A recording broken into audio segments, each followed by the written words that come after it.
வடலியில் காலை நேர பிரதான செய்திகள். முதலில் தலைப்புச் செய்திகள். தாயிட்டி விகாரைக்கு எதிராக இன்று மாபெரும் போராட்டம். ஆட்கடத்தலுக்கு எதிரான வேலை திட்டம் தொடர்பில் தாய்லாந்துடன் பிரதமர் கலந்துரையாடல். வடக்கு கிழக்கில் கிராமிய வீதிகளை புனரமைப்பு செய்வதற்கு அமைச்சரவை அனுமதி. கமாசுக்கு எதிராக எச்சரிக்கை விடுத்த டொனால்ட் ட்ரம்ப். தொடர்பான விரிவான செய்திகள்.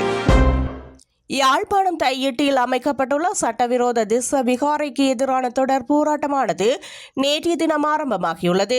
இந்த நிலையில் இந்த போராட்டமானது இன்றைய தினம் பாரியளவில் முன்னெடுக்கப்படவுள்ளது. குறித்த விகாரையானது பொதுமக்களின் காணிகளை அபகரித்து சட்டவிரோதமாக அமைக்கப்பட்ட நிலையில் காணியின் உரிமையாளர்கள் மற்றும் தமிழ் தேசிய மக்கள் முன்னணியினரால் தொடர் போராட்டமானது ஒவ்வொரு பௌர்ணமி தினத்திற்கு முதல் நாளும் பௌர்ணமி தினத்திலும் முன்னெடுக்கப்பட்டு வருகின்றது. அந்த வகையில் இந்த போராட்டமானது நேற்றைய தினம் ஆரம்பமாகியுள்ளது.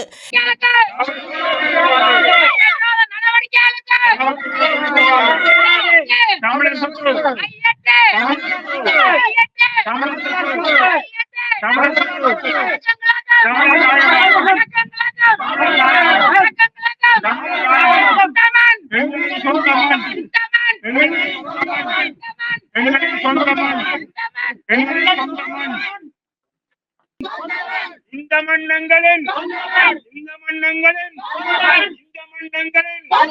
சட்டவிரோத விகாரையை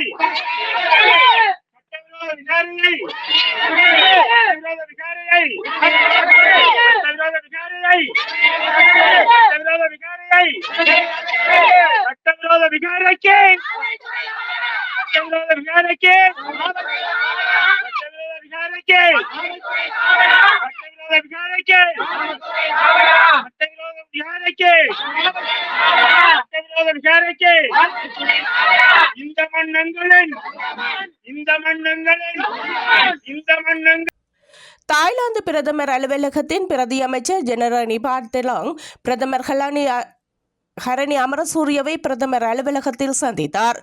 இரு நாடுகளுக்கும் இடையிலான பாதுகாப்பு பரிமாற்றம் தொடர்பான புரிந்துணர்வு ஒப்பந்தம் தொடர்பாக அரசாங்கத்தின் சிரேஷ்ட அதிகாரிகள் மற்றும் பொலிஸ்மா அதிபர் ஆகியோருடன் மேற்கொண்ட பயனுள்ள கலந்துரையாடல் குறித்து பிரதி அமைச்சர் பிரதமருக்கு விளக்கினார்.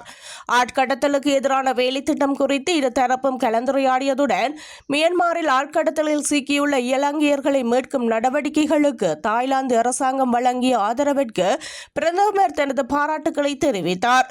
தற்போது ஆபத்தில் சிக்கியுள்ள எஞ்சிய 18 இலங்கையர்களை விடுவிக்க தொடர்ந்தும் ஆதரவினை எதிர்பார்ப்பதாகவும் பிரதமர் கூறினார். தாய்லாந்து இலங்கை சுதந்திர வர்த்தக ஒப்பந்தம் மற்றும் பொருளாதார உறவுகளை வலுப்படுத்துவது குறித்தும் இதன்போது கலந்துரையாடப்பட்டது. வடக்கு கிழக்கு மாகாணங்களில் காணப்படும் கிராமிய வீதிகளை புனரமைப்பு செய்வதற்கும் மற்றும் மேம்படுத்துவதற்கும் அமைச்சரவை அனுமதி அளித்துள்ளது. வீதியை புனரமைப்பு செய்தல், நிர்மாணித்தல் மற்றும் பராமரிப்பதற்காக விரிவான அணுகுமுறை அறிமுகப்படுத்துவதற்கு திட்டமிடப்பட்டுள்ளது.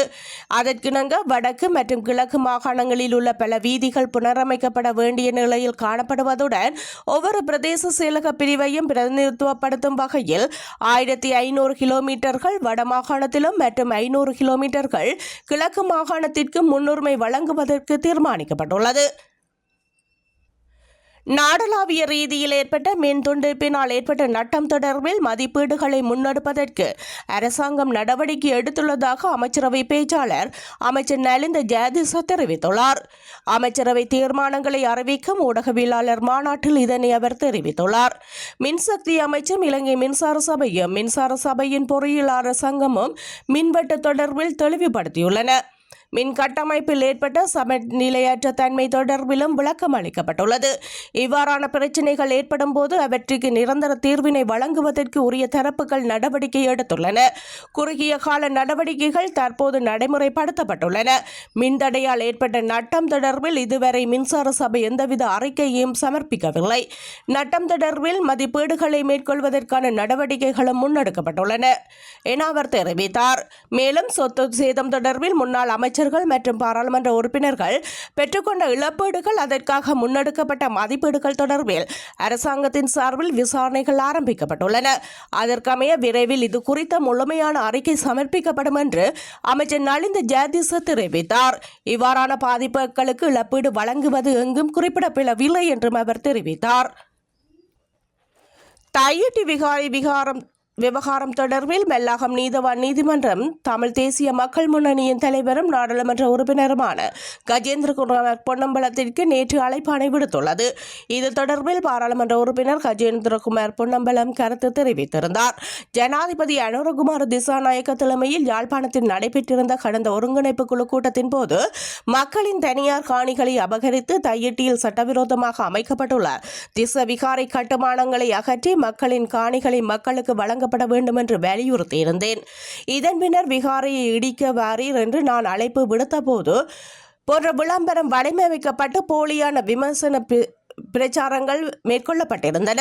இவ்விடயத்தை அறிந்து உடனேயே எனது உத்தியோகபூர்வ முகநூல் மற்றும் எக்ஸ் தளத்தினூடாக குறித்த செய்தி போலியானது என பதிவிட்டதுடன் ஊடக சந்திப்பிலும் போலி விளம்பரம் என குறித்து எனது நிலைப்பாட்டையும் தெளிவுபடுத்தியிருந்தேன்.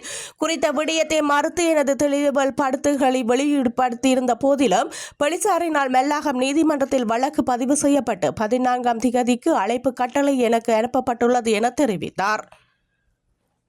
அரசு சேவையில் நிலவும் 7456 வெற்றிடங்களை நிரப்புவதற்கு அமைச்சரவை அனுமதி வழங்கியுள்ளதாக அமைச்சரவை ஊடக பேச்சாளர் சுகாதார மற்றும் ஊடக அமைச்சர் வைத்தியர் நலிந்த ஜெயதிச தெரிவித்தார். அரசாங்க தகவல் திணைக்களத்தில் நேற்று இடம்பெற்ற அமைச்சரவை தீர்மானங்களை அறிவிக்கும் ஊடக சந்திப்பின் போதே அவர் இதனை தெரிவித்தார். அதன்படி பொது நிர்வாகம், மாகாண சபைகள் மற்றும் உள்ளூராட்சி அமைச்சில் 3000, பாதுகாப்பு அமைச்சில் 9, விஞ்ஞானம் மற்றும் தொழில்நுட்ப அமைச்சில் 179, நிதி திட்டமிடல் மற்றும் பொருளாதார அமைச்சில் 132, கல்வி, உயர்கல்வி மற்றும் தொழிற்கல்வி அமைச்சில் 400, போக்குவரத்து, நெடுஞ்சாலைகள், துறைமுகங்கள் மற்றும் சிவில் விமான சேவைகள் அமைச்சில் 161, சுகாதாரம் மற்றும் வெகுசன ஊடக அமைச்சில் 3519, மேல் மாகாண சபையில் 34, கிழக்கு மாகாண சபையில் 5 என இலங்கை மனித உரிமை ஆணைக்குழுவில் 17 வெற்றிடங்கள், மொத்தமாக 7456 வெற்றிடங்களை நிரப்புவதற்கு அமைச்சரவை அங்கீகாரம் வழங்கியுள்ளது. மேலும் சுயாதீன வழக்கு தொடர் அலுவலகம் நிறுவப்படும் போது சட்டமா அதிபர் அல்லது சட்டமா அதிபர் திணைக்களம் ரத்து செய்யப்படாது என்றும் அமைச்சர் நலிந்த ஜெயதிச தெரிவித்துள்ளார்.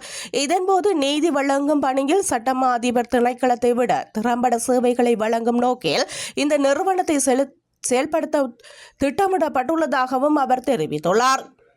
காசாவில் சிறை வைக்கப்பட்டுள்ள பிணை கைதிகள் அனைவரையும் சனிக்கிழமைக்குள் விடுவிக்க வேண்டும் என்று, அவ்வாறு நிகழவில்லை எனில் மோசமான விளைவுகள் ஏற்படும் என்றும் அமெரிக்க அதிபர் டொனால்ட் ட்ரம்ப் எச்சரிக்கை விடுத்துள்ளார்.